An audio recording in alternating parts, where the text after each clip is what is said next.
Well, hello, hello. It is 2 p.m. Eastern time, at least, on a Friday afternoon. That means it is time for another kick-ass career conversation. I am Kim. I'm You are Louise. Louise? Oh my gosh, you were silent is what you were. That's not good for the audio only, folks.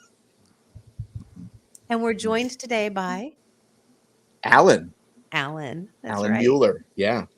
And we're going to learn more about Alan and his story in just a little bit. But we want to start this week how we start every week. What are we celebrating this week? I'm celebrating. Well, here we are, new year, new revamp, calendar switched over. I'm actually celebrating not goal setting along with everyone else. Thank you. High five on that. Sometimes we get wrapped up in kind of like what everybody else is doing or what we should be doing. And I made a very conscious decision this week to just put the brakes on all of that, to take this time to kind of just sit. Not to say I'm not reflecting on 2023 and what it brought me, but I don't know what those goals are yet. So I'm not going to push anything. And I'm just sitting there, just kind of being for the moment. Love it. Alan, how about you? How about me? Yeah. Gosh, the thing I'm most grateful for and thankful for right now is my oldest son is home from college. He goes to college in New York, and I live in North Carolina, and that's some distance. And his college has what's called a January term, which is sort of a mini semester in between fall and spring terms. And he's not taking a January term, so that means we just get extra time with him. And we hung out in our pajamas over the break and watched movies and played cards and all the things. It's been glorious. It's been amazing. Oh, that sounds lovely. I'm going to actually trail off of the cards thing. So I'm a huge, huge game player. Like I love playing board games of all shapes and sizes. Over break, my husband and daughter were reintroduced. My mom is staying with us for a little while. Were reintroduced to double solitaire. And so we actually had quadruple solitaire. We had 4 of us playing solitaire with each other. If you've never done it and you're a competitive game player, it's oh my good night moon. It is awesome. It sounds fascinating. Fun. It is. Well, because if you imagine playing solitaire. Yeah. Okay. We all know solitaire. So you play solitaire. You use shared decks in the middle that you're building up. So when you're putting the ace, 2, 3, 4, that's shared in the middle. So if somebody throws down an ace of hearts and you have a 2 of hearts, you're going to go plop it on top of theirs. And like and imagine 4 sets of arms going in there to try and it is so much fun. And so that I am celebrating that not only have we had a really nice break together, but that being able to like good, as my husband just posted in the comments over on YouTube, good aggressive fun. Wow. That's amazing. That's amazing. Yeah, it was good time. So that is definitely what I am celebrating this week as well. Alan, I'm going to let the world know about you, a little bit about you anyway. Just a little Sure. bit. All right, here we go. So Dr. Alan Mueller is a passionate advocate for authentic transformation. You're in the right place, Alan. So are we. Awesome. He started Adaptive Challenge Consulting in 2014 to help organizations navigate their greatest challenges through listening and real conversations.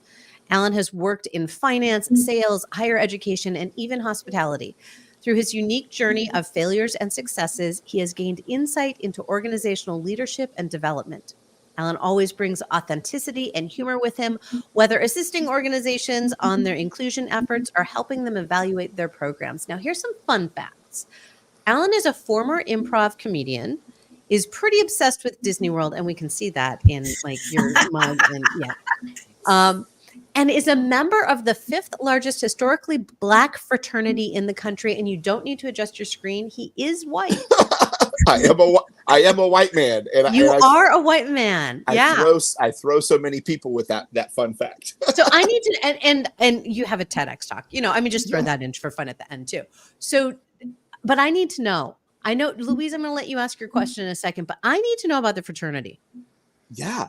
So for your listeners who don't know, there are 9 historically Black fraternities and sororities in the United States. There are more than 9, but there are 9 big ones, and casually called the Divine Nine.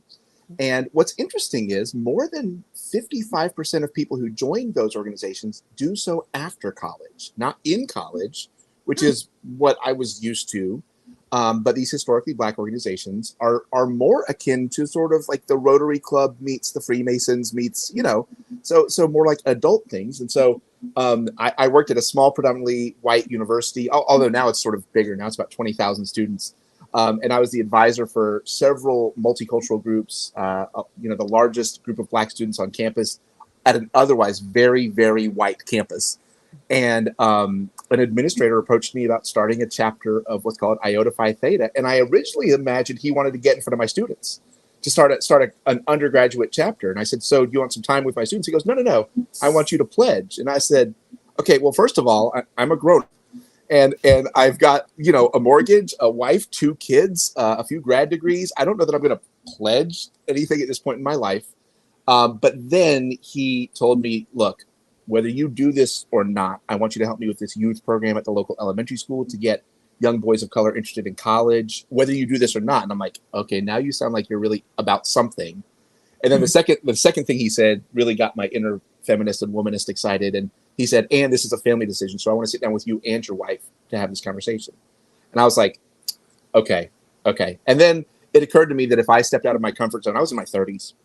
If I stepped out of my comfort zone a little bit, that maybe the students I advised, who, it always took me a solid year to build trust with the students, and rightfully so. Maybe if they saw me step out of my comfort zone a little bit, it might mean something to them. And it did. And it's meant even more to me. It's been such an amazing learning journey for me. Yeah. Sure. I bet. Oh my gosh. Thank you for sharing that. Yeah. Yeah. So I want to know, Alan, a little bit about kind of your career journey and your career path. And it sounds a little bit like a crayon scribble on a piece of paper, with all of the things that you've done in the past. I imagine you stepped out of your comfort zone on more than one occasion. Oh yeah, definitely. And so, it's interesting because I think a lot of people buy into the myth that when you're between 16 and 21 years of age, that you find your calling, find your passion, pursue your passion, and that you're going to do this thing, and that you're going to maybe go to college and do a major, and the major is going to be directly related to that thing. And most people's lives, none of that's the case. Most people's lives, it's a much more windy road. And I went to college originally to be a band director. That was my dream. And but after about 5 years of studying music, I realized I don't want to work in music. I wanted to have fun with music. And so it took me 7 years to finish college, y'all. 7 years. And I tell people when I do keynotes and stuff, I say, that a lot of my friends graduated magna cum laude and summa cum laude. I graduated, thank the laude. I had a 2.16 GPA, and it had taken me 7 years, right? And so my first career after that, naturally, there were a few little mini jobs, but my first sort of career was finance, because at the end of the day, don't you want the philosophy major with the 2.16 GPA handling your money? Don't you want them in your financial corner, right? Pretty sure they have in the past. Yeah, and so I became I was in customer service at a bank that was eventually bought by the Royal Bank of Canada. It was a local Mid-Atlantic bank called Centura that then RBC bought. And then I worked at a credit union, which is like a nonprofit bank, and I was doing mortgages and consumer lending and all that jazz. And that was sort of one of my more formative things. And I don't know how much more you want me to go into, but keep going. Yeah. But then I applied for a job at my alma mater, and I got to the final round, and I thought, I really want to work with universities. Those 7 years for me were ones of huge growth. And in particular, the things outside of the classroom, the clubs, the organizations, the music ensembles, those kinds of things kept me anchored in a way that was made the difference between me failing out and me persisting just in a much slower way, right? And I thought, I wonder if I could give back. I wonder if I could help students with that. So I applied to graduate school to get for a master's program called College Student Development, which think of it as like an MBA for college administrators, right? So it's teaching you to be a director of a career center, or a director of the residence halls, or a director of the multicultural center. I applied to go to graduate school, and they said no. I got rejected, right? And as it so happened, because I worked at the State Employees Credit Union and our largest client base were professors at this university, somebody remembered that I had treated them kindly. And he called me up and said, I saw you got rejected from my program. I said, well, I met with a Dr. Clark. He goes, oh, I'm Dr. Clark's boss. And he goes, look, I looked at your transcript. I could tell by year 6 and 7, you finally figured it out. What if we gave you provisional status? I said, I don't know what provisional status is. He goes, it means you can take some classes. And if you can prove to me you can make a B average or better, we'll accept you into the program. And I took a leap of faith. I quit a job with benefits. My wife and I lived in an 800 square foot home that was sort of rotting out from under us. And I took a leap of faith and never looked back. Got my first ever scholarship in grad school. And then thought, well, if this is my second chance, maybe I should keep going. So I got an ed specialist degree, which a lot of people don't know what that is, but it's postmaster's, but not a doctorate. And then I went on and got a doctorate. And so, I tell people that, I tell college students sometimes, if you failed a test today or failed a test this week, it's okay. You could one day be Dr. Mueller too. I mean, insert your name, but yeah, otherwise, and so even when my own children have the angst of failing a course, failing a test or failing a class, I tell them, I'm like, I failed almost my whole college career and, just kept going, didn't give up. I think that is so important. So our daughter's about to turn 14 and she got a not stellar grade on something recently. And it was the first time. And it's really hard on her because she feels like a failure, right? And I think that we tend to put a lot more credence, a lot more weight on those things. I too took 7 years. I had 11 majors, right? Wow. Because wow. Okay. I am a multi-passionate human being who couldn't figure out what she wanted to do and honestly really liked being in college, even though I didn't always get great grades. And I didn't always get great grades because I sometimes didn't go to class. It happens. Mm-hmm. And I went on to law school and got a 3.89 in my graduating year. I went on to create my own business. I went on to run nonprofit organizations. I've gone that doesn't define us. And yet we feel, particularly, I want to say in our teens and our 20s, we feel like, oh my gosh, this is everything. It does feel like that. And I have the good privilege to be married to a counselor. And so I've absorbed a lot of this from her, but also I work in a helping field. And when my youngest was 12, 13, 14, and would have one of those bumps or feel anxious about something, right? Going to school in the pandemic was, all the different things. And oftentimes I would say, so why don't, after something had happened that he was anxious about, I would say, if you could write a note to yourself 2 days ago, what would the note say? What would the note say? And then I'm like, why don't you go ahead and write that note because you felt anxious 2 days ago about this thing that's now passed that now you said wasn't too bad. What would that note say? And so he writes the note. And the next time he was anxious, I was like, do you still have that note? Because future you might have something to say about this. And it's hard. And this is, my master's was in college student development. So developmental psychology. Your 14-year-old is making sense of her world in her way. Exactly. And certain things are as big as they will ever be. But I bet you that if you asked her about things that seemed big when she was 7, that aren't now, that might shake things, go, oh, wait. Mixed with the idea, of course, the notion that grades are artificial and that grades do not matter. They're fictitious, and outside of the education world, they mean nothing. I have not gotten a grade in a long time. Right? Well, yeah. Well, lots of us in corporate, we get graded all the time. They're called performance reviews. Performance reviews. And my consulting company, we work with teams that do performance reviews. And one of the things we tell them is, hey, if you are waiting for once a year to air all of your grievances with your staff, stop that. How about let's constantly be in the growth mindset. Let's constantly be in the, being honest. Hey, I'd like you to do better. But you're right. Corporate was like, we need something to be anxious about that happens on a cyclical basis. Yeah. That's competitive because we're all used to grades. So let's do an annual performance review. And I'm trying to disrupt that a little bit with a lot of my clients 100%. it's better to, I used to tell my staff, I'm like, if your performance review comes around and anything is a surprise, I have failed. Nothing should be a surprise. This should be just commonplace ways we talk about improving our practice every day, every week, and it shouldn't be saved up. But yes, Louise, 100%. I'm with you that corporate has adopted that as well. Yeah. Yeah. Like, and it's so interesting too, right? So the name of our episode really is about crafting success through failure. And oftentimes, especially I know for myself and all the other recovering perfectionists out there, is that we shy away from that F word like it is like poison. And we take a different path through our education, through our right, but even through our careers, is we are so stuck on that I can't fail, and the only way to be successful is to not fail. Yeah, and it's interesting because failure can be such a friend. Failure can be such a teacher, and also though I want to, and this is just because of who I am. I'm also a man, right?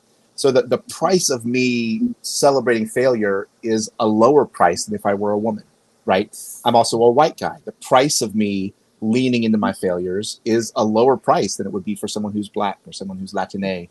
And I have to know that. I have to acknowledge that, right? And of course, I just split by gender and race. But spoiler alert, there are Black women and Latinate women, right? Yeah. There are people Intersectionality. intersecting identities. Yeah.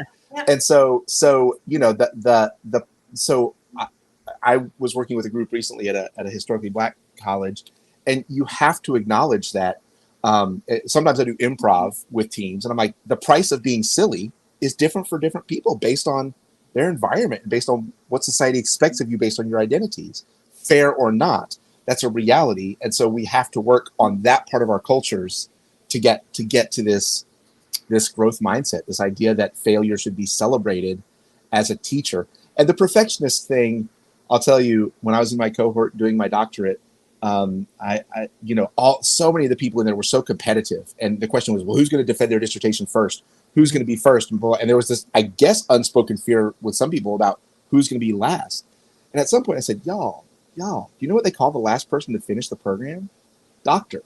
So why are you worried, right? The last person, so there is, but Louise, I understand the urge. I was raised by a German immigrant, so I understand perfectionism and the allure of it.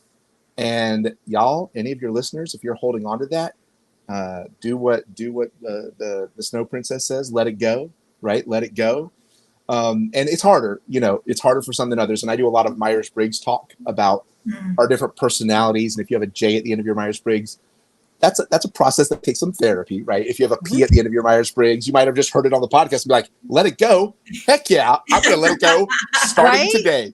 Of course, if you have right. You might not have been a perfectionist in the first place, but yeah, and I'm with you on that. That imperfection and failures can teach us so much. And I have a fun failure I want to tell y'all about when there's time, but yeah. Okay, cool. So I'm interested also in so we talked about the F word a little bit, but the S word, success, is also, it can be equally as daunting and like provoke cold sweat. Yeah. I know a lot of my clients show up and they're like, I'm more afraid of success than I am of failure. Yeah. And I don't, it's hard for me to wrap my brain around it because I've heard that a long time, right? Mm-hmm. And to me, I think there's just this wonder. I had a colleague who worked at the University of North Carolina, Chapel Hill, which is one of the top state institutions in the U.S. And he had just defended his dissertation at some university in Philadelphia. He was the director of the Career Center there. He, as he put it, he reached the pinnacle of what it thought to be his career, to be in his career. And he stood there on the proverbial mountaintop and looked out and thought, this isn't what I wanted. Mm-hmm. This isn't what I wanted. So he gave it all up, and now he works in real estate and plays in a blues band, and he's living his life. And he got married late in life, and there is this. We have pictures in our mind of what success looks like, and then actual success is different. Y'all mentioned I'm a Disney World fan. I'm also a part-time. I do some travel agent stuff, and sometimes I have clients who are approaching me who are sort of grumpy as they're planning. And I feel like saying to them, if you're grumpy now, you're going to take that with you. Like, in other words, but if you're happy now, if you're excited now, you're going to take that with you too. And so the bottom line is success in these ways that the world talks about success, the high salary, the, profile of this, that, and the other. Those are good. They're neat, good goals. But at the end of the day, if you reach that mountain, you have what you brought with you.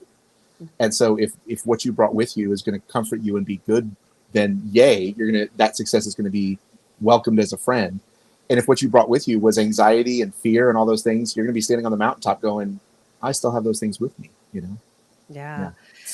Because we do define success on our own terms, or we all have an opportunity to define success on our own terms. And yet societally, culturally, right? And we talk, there's a whole lot of privilege in that as well. Yeah. And that idea of what success is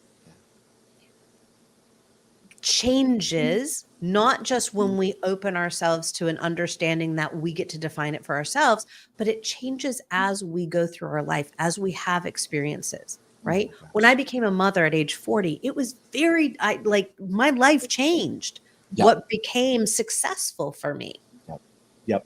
Yeah. It's a paradigm shift, they call it, right? Mm-hmm. The first time I held my first child there in the hospital, it's a paradigm shift. And I want to say that, like, for me, when I talk to groups, I want to be aware that, not everybody is on the parent journey, sure. but the parent journey is transcendent, but also being a caretaker for others, because sometimes it's a baby, sometimes it's a toddler, sometimes it's a teenager, sometimes it's an elder that you're taking care of, sometimes it's a fur baby, but what those things have in common is that, say you work a full day and then you come home, somebody still has needs that aren't on a schedule, that didn't make a Google Calendar invite for you.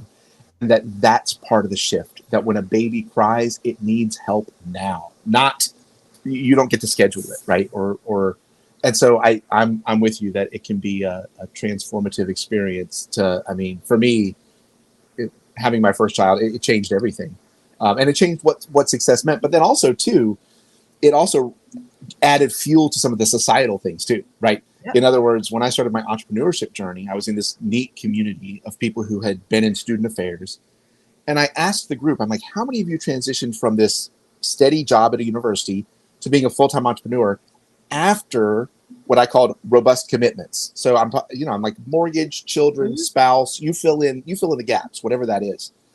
And I heard a lot of crickets. Many of the entrepreneurs in that space weren't at that point in their life where they had already signed a mortgage, already found a partner, already had a child. And so their calculation of their risk was a little different, right? And I was looking for someone out there like me who was like, oh, okay, so you've got an about to be teenager and a teenager, and one of them's going to go to college in 2 years, and you have a mortgage and you can't, like, and those things have to be paid even as you're establishing your business. And so those things came in too, right? As I'm, the little devil and the angel on my shoulder, right? As I'm trying to, like, craft my own version of what success means, the societal coding doubles down. It's like, but dude, what if you can't pay the mortgage? but hey man, what if you fail? And then, that kind of thing. Yeah.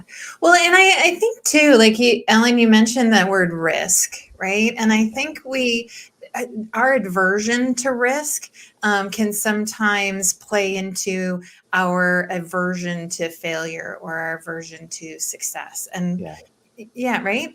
Yeah. Oh, yeah. Yeah. And I mean, I think I had a relative who on their kitchen fridge growing up said, what would you do if you knew you could not fail? And I think that's interesting. But I think another way of thinking about it is every time I have one of those negative thoughts about something failing, then I think to myself, well, what if the exact opposite happened? Mm-hmm. What would happen if the exact opposite happened? And two of the members of my consulting group, two of my affiliates, they're always talking about manifesting. And I got a book recently because I want to be that person, and I don't quite understand yet what manifesting means. Come hang out with me. I'll teach you. Okay. But what I do know is that like I have this really interesting truck called a Rivian. It's not very common. It's like an electric pickup truck, And I noticed that when I was interested in getting one, suddenly I was more attuned to seeing them on the road, right? The law of attraction kind of thing. And so I understand some of the ingredients to manifestation, but I don't have the recipe yet, right? And so yeah, it's one of those things that I admire people who are like, well, I'm going to manifest this. And I'm like, really? Okay, cool. How do you do that, right? Well, what you don't do is you don't just think happy thoughts and sit on your couch. That Right. doesn't manifest anything. Right. That does not. Unless you're a wizard, I guess, maybe. But otherwise, for Which would be non-wizards, really, really cool. I would be okay with that. yeah. Like if I suddenly learn that I truly have witchy craft, like awesome. Yeah. I'm not a witch, so I can't quite pull that off. Yeah. You just got to keep practicing. No, I mean it is fun because when we think again of this idea of success and failure, what we pay attention to, we attract, right? Yeah. That's why you were seeing all of the trucks on the road because Yep. you were paying attention to it. They were always there. Yep. You just didn't see them before. Yep. And so what we pay attention to, we attract. So if we are paying attention to this fear of failure, right? Those limiting beliefs, which Yep. is language that we would all use in our world, Yep. the limiting beliefs, then we're going to attract that. Yeah. We tend to attract more of that because we're focused on it. Yeah. Whereas if we're focused on the whatever we're defining for success, we're going to attract more of that. Yeah. And that honestly is the foundation of when people talk about manifestation. Yeah. And my colleague like explained it to me in pretty similar terms. And for me, and I don't want to have therapy with y'all right now, but for me, there's some layers, and part of it is like manifesting wealth, but also I'm part of a spiritual tradition where it's like, well, yeah, but is earthly wealth the thing I should really be thinking about? And then there's like and I want to manifest success. And then there's this social justice part of me that's like, yeah, but like you're a white guy and you've got it good, So I'm not going to have therapy with y'all right now, but I think I have some pre-work to do before I can manifest not on my couch. Like I think I have a little pre-work to do. But I got a book recently that I'm curious about that's about this, and so I'm What's the book? It's called Project 369. I've not heard of that one. I haven't either, but I know it. It's 316. So 369. Yeah. Okay. Yeah. Project 369. Yeah. And I know that Nikola Tesla, before he passed, said something about if humanity knew the power of the number 369, we would be shocked. And I also learned, this is so random, but this is about as much conspiracy theorist as I get. When I took statistics at grad school, they're like, well, to have a representative sample of 100 people, you need this many people to respond to your survey. Okay, cool. And for 1,000 people, it's this. And then there's some point once you get to like 10,000 people or more, where the number is just 369 for the rest of the time. And I'm like, that seems weird, because it means like if I had 1 million people I'm trying to survey, and if I get 369 of them truly randomly, I can count on that data. And that's fascinating. That's fascinating that if it's 100 people, you need 20. If it's 1,000 people, you need 250, whatever. A percentage changes. A percentage. And then suddenly it's 369. It's like, we're stopping, right? We can statistically extrapolate with 369 people, whether it's 10,000 interviewees or 1 million. And I'm like, that's mind blowing. So I learned that in grad school, kept it in my brain, saw a documentary about Nikola Tesla, and then I saw an ad about manifesting in this book. And I was like, okay, wait a second. Maybe I should pay attention. See, what you pay attention to, you attract. It's true. It's true. And I'll tell you that there have been many twists and turns that to me suggest a cosmic winking at me in my career that have been mind blowing. In one instance, I got laid off. I was an assistant academic dean at a college, and I got laid off. But 17 days to the day before I got laid off, this little fledgling Etsy shop that I had started got featured on this unofficial blog that had 1.7 million followers.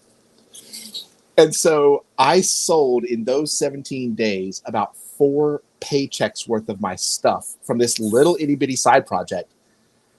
And if that's not the universe winking, and then I sat down in front of my boss and they said, we're eliminating your position. You have to have your stuff out by tomorrow. And I'm like, wait, what? But the universe had already winked. It was like, dude, this is you need this. It's going to hurt. You need this. But and that's just one example. There have been many other times that are so random but so amazing. Yeah. Yeah, and we do need failure. We do need it in our lives in order to recalibrate, to make sure we're going in the right direction, to figure out what to leave behind, to know what to carry forward. If we're not in the moment of this F word, we put insert word here, right? Yeah. Like it really isn't though. It isn't a failure. I talk to so many people, so many like high potential folks in corporate, right? That are like, they have just like aced it every single, they are like getting 110% on every exam corporate can throw at them, right? They are seen as fantastic employees. They have been successful over and over and over again in all kinds of ways. And then they get to a point in their careers where it's like, I can't try something new. I'm going to fail. Or I don't know what to do next. Yeah. Right. And it's because they have never experienced that Yeah. as an opportunity to learn something and to go in a way where they are more in control of what direction they pick. It's the AYSO theory of corporate AYSO being the I'm taking notes. American youth soccer is so my in my trial marriage, before my real one, in my trial marriage, his daughter was on youth soccer leagues. At the end of every season, everybody gets a ribbon. Nobody gets a trophy. Everybody gets a ribbon, and same color ribbon. Everything. Everybody is level. And I'm like, that's some BS. And I want everybody to feel good about their contribution. Yeah. Even if they were the ones tripping over their feet every time. Mm-hmm. Mm-hmm. Because they tried and they did their best. And I want to celebrate that 100%. Oh my and gosh. the kid that made 90% of the goals absolutely should be celebrated for making 90% of the goals. Yep. So, yeah. And so I wanted to a few things Louise said hit me in a certain way, and then Kim, something that you just said. Mm-hmm. So I want to share a few ideas. Please. Because my grandmother, who was German and 5 foot -2.5. Every once in a while, when she was in her 90s, and she survived 2 world wars, she survived immigrating to the U.S. Was doing push-ups into her 90s. It's amazing. And sometimes she would call us, the family, and she would say in her very German accent, she would say, I fell, but I fell good. And so fell good was like I fell, but it was okay, right? And so the idea of failing forward and failing into something. When I got laid off at that college, my job, and you're going to hear the layers of the irony here. My job was I directed the career center. My job was to help people get jobs, help them forward their career, network, all these things. I also I'd been volunteering at a nonprofit in our community that helps out of work adults. It's called Step Up. And a lot of career counselors and career coaches from the area would help out there, and I'd helped out. And they'd been bugging me to be on their board. And I finally acquiesced to be on their board. They said, well, we're looking to, we want diversity. And I'm like, well, I'm white, but they're like, well, we want youth. I'm like, I'm not that young. And, because to me, boards are for old, rich people. I don't know. Right. And so, but I joined the board, and the new board member orientation at a nonprofit whose mission it is to help out of work adults was 11 days after I got laid off. And so, Louise, something that you said about that failure is sometimes about a correction. It's about a reevaluation. Mm-hmm. To me, sometimes it's also about staying humble, right? I had reached quote unquote success from how it would be described on paper.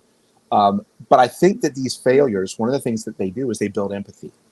And, when I do a lot of work with leadership and leaders and sort of ideas of what we expect of leaders, I got to tell you, 10 years ago, if you asked corporate folks what they wanted in leaders, the word empathy wasn't there. And now it's like number 3, right? Of the 30 different aspects of two have come out of nowhere in the last 10 years, which are inclusion and empathy, right? And so each time we fail, I think it increases our capacity for empathy for others, right? Mm-hmm. And I think that's huge. That's huge. And then the thing about the ribbons and the participation trophies I'll tell you that, there's a lot of baby boomers out there who sang the song about the millennials all getting participation trophies. And as someone who has some background in psychology, I think one thing that happened is we all oversimplified something really poorly in the 90s. Yep. And that is that everyone is special, but also no one's special, right? And so that Sesame Street in the 70s was this phenomenon of reminding children, and Mr. Rogers looking into the camera saying, don't forget you're special. And that's true, that each of us is this unique, special creation that's amazing. And in soccer matches, somebody does win, and they get to be more special on that day, and that's okay too. And so we oversimplified it to everyone's special, and because there was like, none of y'all are special, rub some dirt in it, right? Right. And then it was like, no, but everyone's special and unique, and I'm like, yeah, no, but both, my friends, both, yeah. And so it's and I sat around so many meetings with people just trashing the millennials, and I was like, just stop. That's not getting us anywhere. No, and I agree, right? It's like it's what we do as humans. Like we see something over here and we're like, oh, the pendulum swung that too far this way, and we have to correct it, and we're like, oh shit, we did it all the way this way now. Right. It's learning how to learning how to screw up. Yeah. It is, and to accept it, to accept that you're going to screw up. I do a lot of work in like sort of anti-racism spaces and equity, inclusion, diversity effort spaces. And sometimes people ask me, they're like, well, aren't you worried about saying the wrong thing sometimes? And I'm like, well, I used to be, but now I think it's more important for me to be in the conversation and just be okay with the fact that I'm going to mess up. Yep. But when I mess up, I'm going to learn, right? A lot of people down on this side of the border, down in the US, talk about cancel culture and things like that. And I'm like, look, when people make mistakes, rarely are celebrities canceled for making a simple mistake. Usually it's they were told about the mistake and they chose not to learn and do better. There's so many examples of people who made a mistake, were told about that. Oh, that's insensitive culturally. Okay, I'm going to change it. And they go on about their lives, right? And so it's understanding that failure is going to happen, and to use each time to learn to do better next time. And as long as you get in that pattern, it doesn't have to be scary. Yeah. It's that recalibration, right? It That both is. you and Louise were talking about. It is allowing. Look, part of being human is making mistakes. Part of being human is falling down. It's what happens from our tiniest selves to the end of days. That's we can count on. We're born, we're gonna make mistakes, and we're gonna die. Yep. Oh yeah. And so if we can learn from them, if we can just embrace that it's going to happen, and sure. And again, I'm married to a counselor, so do honor your feelings, my friends. Right. So when you make a mistake and it feels bad, honor it. And then go, okay, well, so then what's next, right? So then what happens tomorrow? Like when I got laid off, and sorry, I keep coming back to this, but it's a fruitful experience. Probably 3 years prior, I had done a research trip where I wanted to visit every single university in my state. And in my state, North Carolina is a state of about 10 million people. We have 52 4-year colleges and universities. It's a lot for a state our size. And I visited 51 of them, and I interviewed like the dean of students or some vice presidents. And the day after I got laid off, I told my wife, I said, I'm going to take one whole day to be sad. One whole day. I'm going to be so sad. And then the next day, I'm going to start getting back onto things, right? And I'm sitting there on day 2 after I had my full sad day. And I'm like, how do I start? I ran a career center. I work with a nonprofit that helps out-of-work adults. I don't know where, and I told my wife, I'm like, I don't know where to start. And she looked at me, she goes, aren't you friends with 50 deans of students at colleges and universities across the state? And I was like, oh, yes, maybe I'll talk to some of them. And so it's a matter of, I think that honoring your feelings is good, but then also just realizing that every mistake is a teacher. Every failure is a teacher. Yeah. So the only thing in there that I would say is give yourself as much time as you need. One Yes. day is like, Yes. if you know yourself well enough to know that one day is enough, that's okay. But give yourself as much time as you need to feel the feelings that you need to feel, because those are real. And that's the other part of being human, right? Yep. Sorry. Yep. Okay. There's 4 things we feel.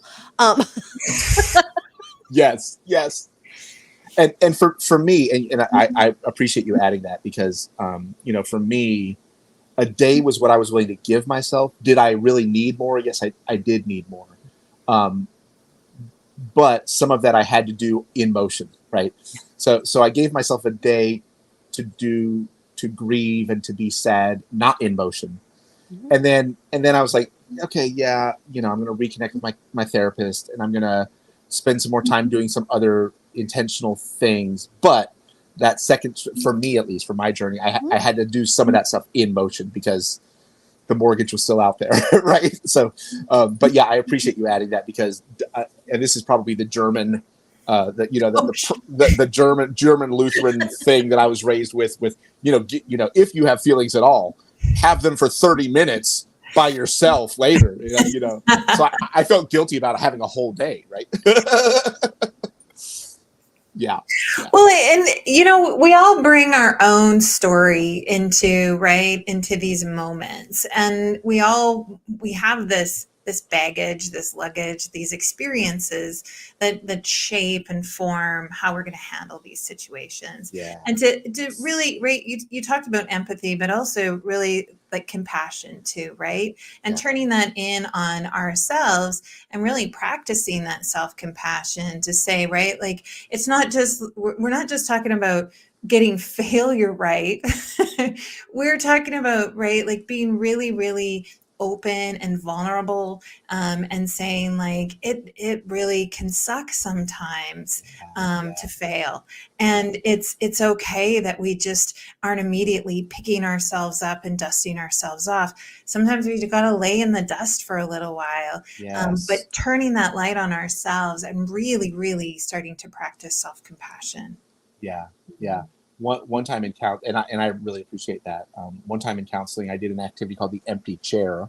I don't know if any of your listeners may have familiarity with that, but the essential framework of it is that I 29-year-old Alan, I think at the time, got to sit across from 5-year-old Alan and have a conversation, and being there for myself in a way, or being there for that part of myself, was a powerful thing. And so, sometimes, I've heard the phrase toxic positivity, where people are like, give everybody grace, et cetera, et cetera. And I'm like, yes. And you got to give yourself some grace. You got to.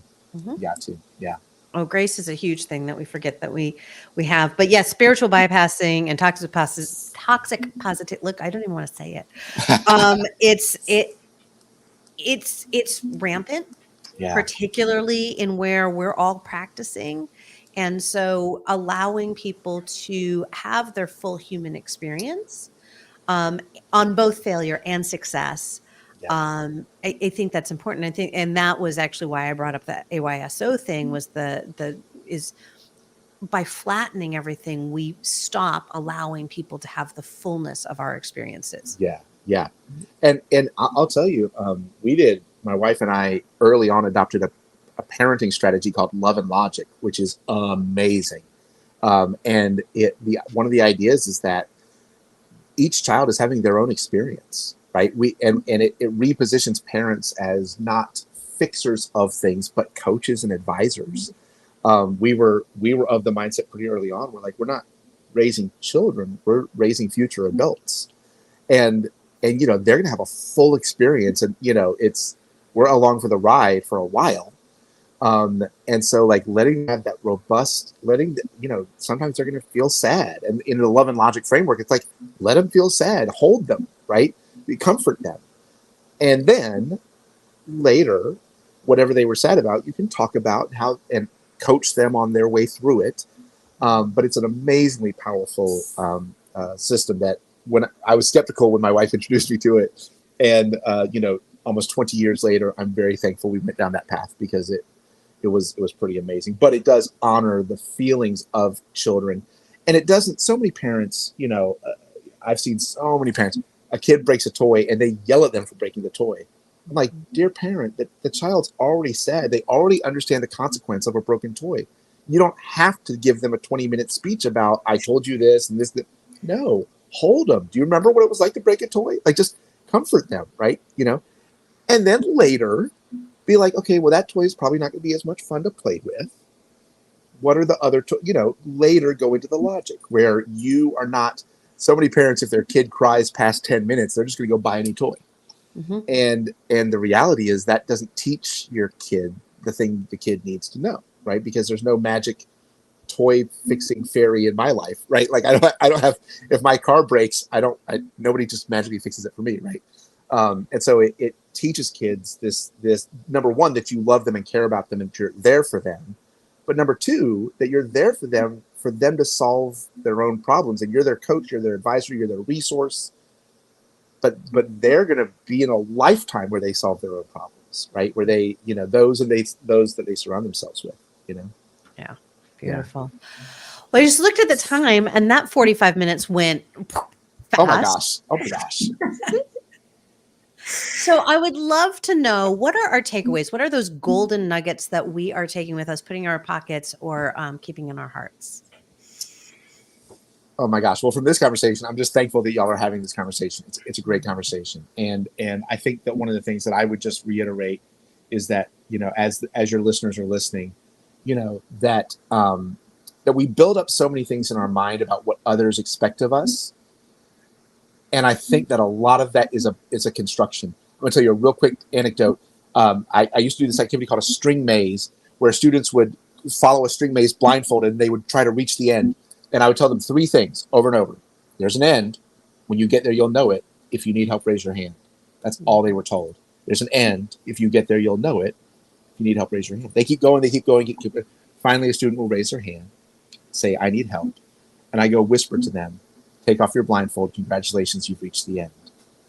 Asking for help is that moment. But when we would process it later, everybody, every time I did this, would say, I didn't want to be the person to ask for help because I think people would think I was stupid, or people would think I didn't know what I was doing. And I'm like, oh, I understand that feeling. Is that how you feel about others when they ask for help? Well, of course not. Of course not. Aha, we've found a gap. So I would just say that your listeners, that gap of everyone else has got it together but me. Everyone else's life is a put together thing but mine. Stop it. My life, if y'all could see my life behind the scenes, it is a mess and a half, y'all. It is a mess and a half. I'm Dr. Alan Mueller. I have a successful consulting company, a successful Etsy shop, a wife, 2 kids. I live in a nice neighborhood. I have a nice truck, and my life is a mess behind the scenes, y'all. It just is. Yeah. And so embrace the mess. And then 2, the thing that we talked about failure. I know that failure is harder to deal with based on who we are and our identities, right? And so build grace for each other and yourself in leaning into some failure when it can be a good teacher. Yeah, that's one of my big Yeah. I love that. Yeah. Alan, I so appreciate you really sharing your journey and your story, especially around being laid off, right? Especially around, right, like what that felt like and how do we navigate through some of these obstacles, and just being really self-aware and sharing that story over and over again, I think is really important, because we do get stuck sometimes in feeling like we're a failure when really so many things are outside of our control, especially in our careers. And really, I think my nugget is that let's just honor our journey and where we are on our journey, period. It's our journey. It doesn't look like anyone else's journey. And when you're ready to pick yourself up and dust yourself off, or move forward, or stop and rest, or whatever it is that you need, just honor it, and things will work out. Yeah. Thank you, Louise. I want to say, Alan, first of all, by sharing that, right on the surface, there's all the success, and I'm using air quotes, success. There's all the success, and behind the curtain, it's a hot mess. I would like to officially give you your participation ribbon. Welcome. You're a human being. Thank you. I feel so human. Okay, good. No, in all genuineness, thank you for sharing your stories with us today. I particularly, I am really appreciative of you owning your white maleness. Like that's huge because that's right. As a white woman, owning my white womanness is sometimes really challenging. And to speak into the fact that it's like, own it, step into those spaces that could likely be very uncomfortable, make mistakes so you can continue to evolve and grow and develop as a human. And then guess what? You get to go from the participation ribbon up to the trophy. Like that's excellent. Fantastic. So, and that's not giving you kudos. That's like humanity kudos. So thank you for sharing that with us. Yeah, we have to. The thing I'll say about that is I just and I grew up in the South in the United States, which has layers, and I got exhausted by Black people constantly being called on to teach white people about racism, or the trans community being constantly called on to teach cisgendered people about transphobia, or the gay community being asked to tell us about homophobia. Yeah. My people, and I can check all the boxes, my people invented all of those things. My people invented racism and transphobia and homophobia and all the things. And so shouldn't we be active in the uninventing, right? I mean, I think on paper, we all on paper, we all want that, but can we get active in that? Can we roll up our sleeves and try to make a difference? And so yeah, we've got to, and we have to start with cultural humility, right? What are some of the funniest things about being a white person? I got to tell you, on social media, this is my parting thought. I put on social media that I'm white, but I'm not let my dog lick my mouth white. And so it outside of the white community, I think that practice is seen as a uniquely white thing. And I've got to start laughing at my culture because otherwise I'm not going to get anywhere. So. Oh yeah, absolutely. Oh my God. You said it, active in uninventing. Active in I uninventing. love that. Yep. That is my golden nugget. Yep. Mm-hmm. Yep. Absolutely. We've got to be. And if your listeners are curious on TEDx, I have a TEDx that's about each of our own privilege and sort of what would it be like to measure that, right? I don't count the time that I have to wait to go to the bathroom because as a man, I have to wait to go to the bathroom. My wife has been waiting for 40 plus years to go to the bathroom at every event we go to. And so I actually got out a calculator one day and thought, how many public events do I go to? How many minutes have I not had to wait to go to the line in the bathroom? And could I use those minutes to focus on women's issues? Could I use those moments, right? I have 720 hours of not waiting in the bathroom in my lifetime. What can I do with those 720 hours, Yeah. That's powerful. That is powerful. Alan, where can people find you out in the world if they want to connect and continue this conversation? Out in the world, you can find me at adaptivechallengeconsulting.com. I'm also on LinkedIn, Alan Mueller, ALAN, last name Mueller, M as in Mary, UELLER, LinkedIn. And my Etsy shop, if people are curious, is called Happy Place Designs. But Adaptive Challenge Consulting is where my team and I do the substantial work of working with teams and organizations. Yeah. Love it. Love it. Love it. And everyone listening, thanks so much for dropping by. If you want to continue the conversation, you certainly can. We are live not only here every week on LinkedIn and YouTube, Facebook, I don't know, Kim, wherever else you put us. I only half pay attention to those things, but I do pay attention to our website. You can find us on yourkickasscareer.com. Please check us out. You'll see all kinds of events that we have coming up. In fact, next week we are launching another mini class all around micro meetings and how to get some of your time back.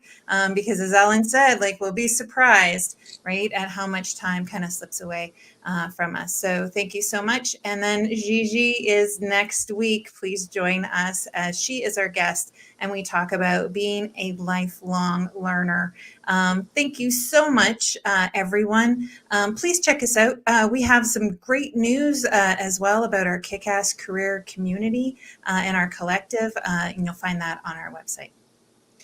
Thank you, Louise, for giving all the details. That was awesome. Did I do that? You did. You did a great job. I've been practicing.